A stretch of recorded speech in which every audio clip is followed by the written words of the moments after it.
बिस्मिल्लाहिर्रहमानिर्रहीम। अस्सलाम वालेकुम। लाखों करोड़ों दरूदो सलाम आप सल्लल्लाहु अलैहि वसल्लम पर और आपकी याद पर। मैं मैविश और वेलकम करती हूँ आपको मैविश किचन में। आज हम बनाएंगे बहुत ही मज़े की झटपट सी बन जाने वाली आलू अरवी, जो बनानी बहुत आसान है। बहुत यूनिक तरीके से और डिफरेंट स्टाइल में मैं आपको बनानी बताऊँगी। वीडियो एंड तक ज़रूर वॉच कीजिएगा। मेरी वीडियो को लाइक शेयर कमेंट और सब्सक्राइब ज़रूर किया करें। ये इस मज़ेदार सी रेसिपी को बनाना शुरू करते हैं। रहीम। ऑयल मैंने गर्म होने के लिए रख दिया। आधा किलो मैंने अरवी ले ली थी। इसको अच्छी तरह धो के ऐसे मैंने इसको लंबाई में काट लिया। अब ये खुश्क होगी हुई है, इसको फ्राई कर लेंगे।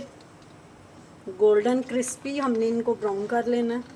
इसी ऑयल में हम लोग आलू फ्राई कर लेंगे। आलू भी मैंने चिप्स की तरह काट लिए लंबाई में, ये भी फ्राई कर लेंगे। रहीम। हाफ कप मैंने ऑयल ले लिया। अब इसमें 2 कटे हुए प्याज डाल देंगे। अच्छी तरह इनको फ्राई कर लेंगे। इसमें डालेंगे 1 टेबलस्पून लहसुन और अदरक का पेस्ट।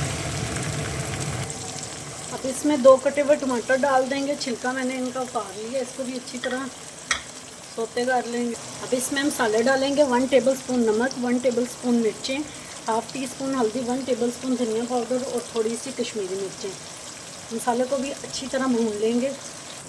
मसाला हमारा अच्छे से भून गया। अब इसमें डालेंगे आलू जो हमने फ्राई कर लिए थे और अरवी डाल देंगे। पानी हमने इसमें बिल्कुल भी नहीं डालना। 10 से 15 मिनट इसको स्लो फ्लेम पे दम वाली आंच पे पका लेंगे। अल्हम्दुलिल्लाह जी, हमारी आलू अरवी बन के तैयार है। उम्मीद करती हूँ आपको मेरी आज की रेसिपी पसंद आई होगी। पसंद आई हो लाइक शेयर कमेंट ज़रूर कीजिएगा। Thanks for watching. मिलते हैं नेक्स्ट वीडियो के साथ। अल्लाह हाफिज़।